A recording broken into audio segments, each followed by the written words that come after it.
Selamat sore. Saya ingin bagi info sedikit tentang konsep cryptocurrency. Saya tidak tahu cara menjelaskan yang pas karena saya bukan ahli dalam bidang ini. Saya terus terang awam.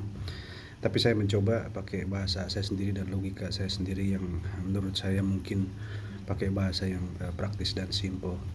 Jadi begini, kalau sistem keuangan sekarang kan sistem perbankan itu kan berdasarkan emas ya. Jadi singkatnya adalah siapa yang punya emas banyak, dia maka akan punya alat tukar yang banyak. Jadi artinya setiap pencetakan uang itu kan harus berdasarkan kolateral emas. Kalau bank negara akan mencetak uang itu kan harus berdasarkan gold reserve. Nah, sekarang ini kemudian timbul konsep baru yaitu cryptocurrency. Jadi lebih kepada berdasarkan trust atau kepercayaan.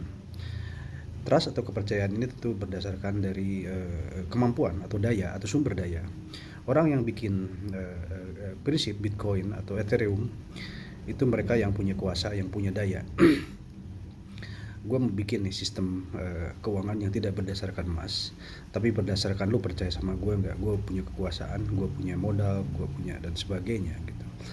Nah, jadi mereka membeli alat tukar yang namanya Bitcoin itu kan sebetulnya tidak ada wujudnya, tapi berdasarkan kepercayaan kepada yang punya hajat. Jadi Bitcoin ini dibangun dan dipelihara oleh beberapa kelompok orang yang punya daya, punya kekuasaan dan sebagainya. Mereka mengendalikan semuanya, jadi dikendalikan dari pusat. Dan ini kebetulan terbukti bahwa orang-orang percaya. Padahal ini konsep baru, jadi luar biasa ya, bisa cepat percaya orang-orang. Dulu pada awal-awal tahun 2000-an, entah 2000 berapa lupa, 2004, 2006 itu harga satu Bitcoin itu cuma sekitar 2.500, 4.000 rupiah lah. Sekarang bisa sampai 900 juta ya, kurang lebih ya. Jadi luar biasa kenaikannya. Nah, bedanya dengan yang sekarang atau disebut Pi, ini beda lagi. Pi ini tidak berdasarkan, saya tidak berdasarkan gold, tidak berdasarkan emas, juga tidak berdasarkan trust, tapi berdasarkan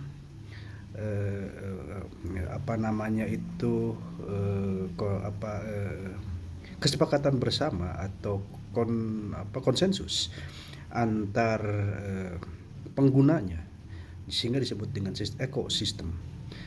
Nah, ini ya konsep yang sebetulnya tak mudah dipahami, tapi begini, contohnya begini. Misalkan ada suatu desa yang tidak punya uang, tapi di desa itu ada yang punya ayam, ada yang punya ikan, ada yang punya lalab, ada yang bisa bikin tempe, ada yang bisa bikin rumah, ada yang bisa perbaiki HP dan sebagainya gitu. Diasumsikan bahwa desa ini tak punya uang atau permainannya adalah jangan ada uang gitu.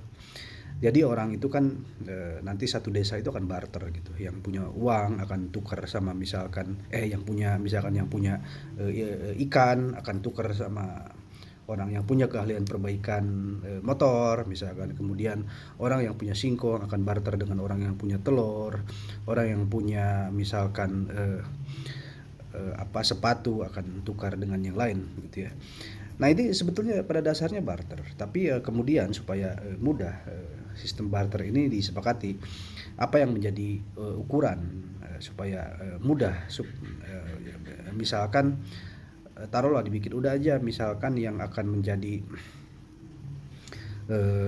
atau tukarnya ini misalkan kerang misalkan. Jadi setiap orang di situ ada suatu misalkan tambak kerang yang umum gitu.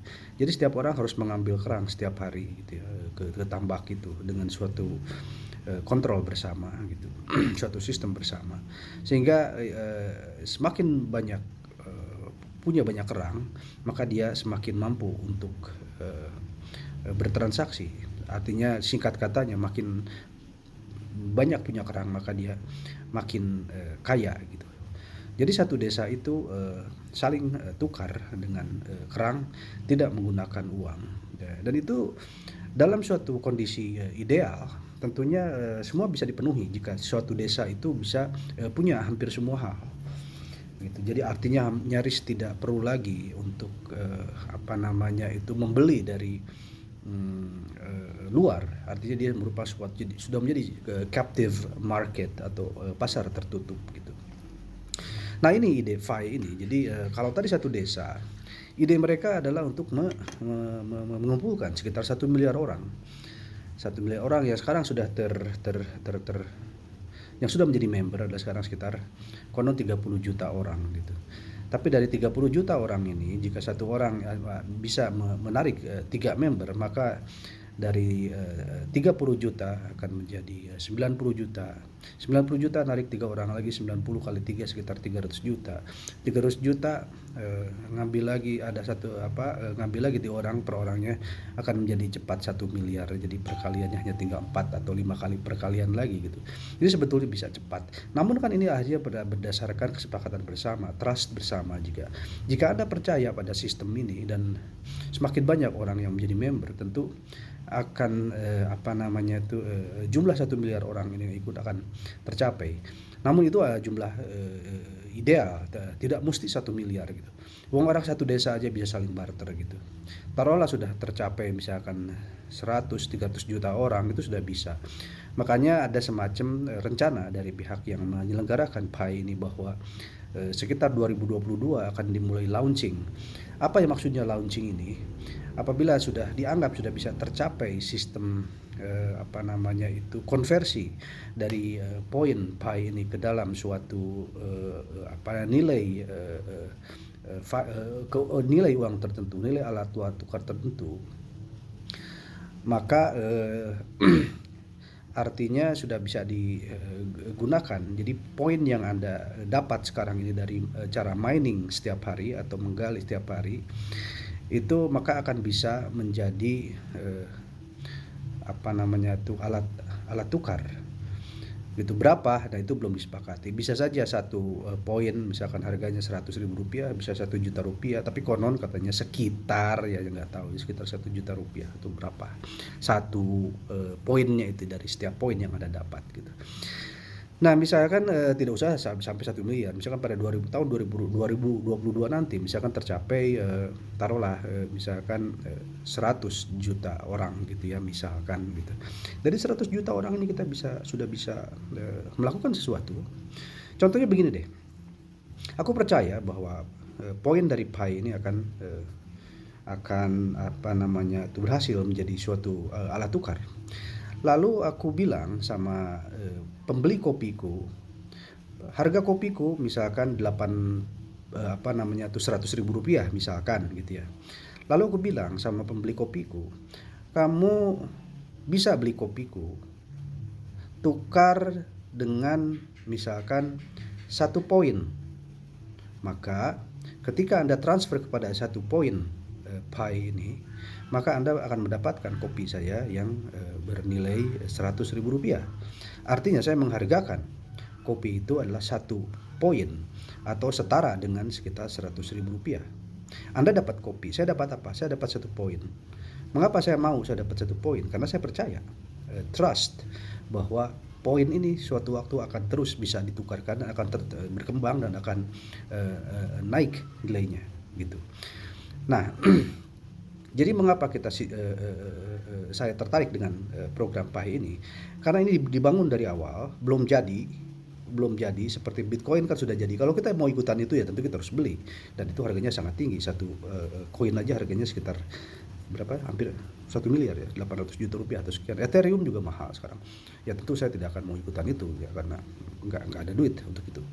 Tapi kalau ini dibangun dari awal lagi, caranya atau metodenya sama dengan apa yang telah dilakukan oleh Bitcoin atau Ethereum. Hanya kita dari awal lagi gitu loh. Dan yang saya bikin percaya pada aplikasi ini, mengapa? Karena mereka tidak menjanjikan bahwa program ini akan jadi. Mereka hanya menjanjikan jika Anda semua bertekad untuk berpartisipasi untuk untuk membangun lebih banyak network lagi jejaring, maka ini akan jadi.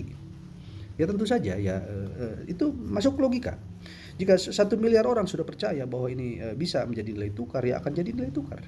Seperti satu desa percaya nggak perlu pakai uang, udah kita pakai kerang saja, atau pakai apa namanya potongan genteng saja, atau apapun, atau alat tukarnya misalkan garam lah atau apa gitu. Semua kan tergantung kesepakatan gitu ya. Yang menentukan kesepakatan bahwa sekarang ini nilai uang ini adalah emas kan mereka juga gitu loh ya, bukan kita gitu. Kita hanya ikutan saja karena sistem itu sudah dibangun, ya kita ikutan gitu. Alat tukar yang kita gunakan sekarang adalah based on gold, berbasis pada emas. Jadi saya sengaja ngomong cepat ini biar poinnya tidak terlalu lama gitu, tapi prinsipnya saja gitu. Jadi satu, apakah program ini akan jalan, akan launching, akan ditentukan nilai dari satu poin pi ini? Mereka bilang belum tahu, belum tentu, tapi lihat dari kecenderungan sangat mungkin karena banyak peminatnya, banyak yang antusias. Kedua, berapa nilai dari satu pi ini tidak tahu, tergantung nanti kesepakatan bersama dan sebagainya gitu. Jadi apa yang akan terjadi pada tahun 2022 oleh mereka rencananya adalah akan menentukan nilai tukar ini. Nah, apabila sudah bisa nilai tukarnya mereka tentukan, misalkan satu poin adalah 1 juta rupiah, ya tentu ya poin yang sudah kita dapatkan akan menjadi uang. Namun semuanya akan tergantung dari kita semua dan bagaimana kita akan berkontribusi dan percaya pada sistem ini. Mungkin ada yang kelewat, nanti bisa bisa didiskusikan, bisa tanya lewat WA saya 0822 9828 1708 atau yang sudah Anda install di halaman pertama di kanan atas itu ada emoticon chat. Di situ ada grup yang saya bikin, grup atas nama saya. Silakan tanya jawab di situ. Terima kasih, selamat sore.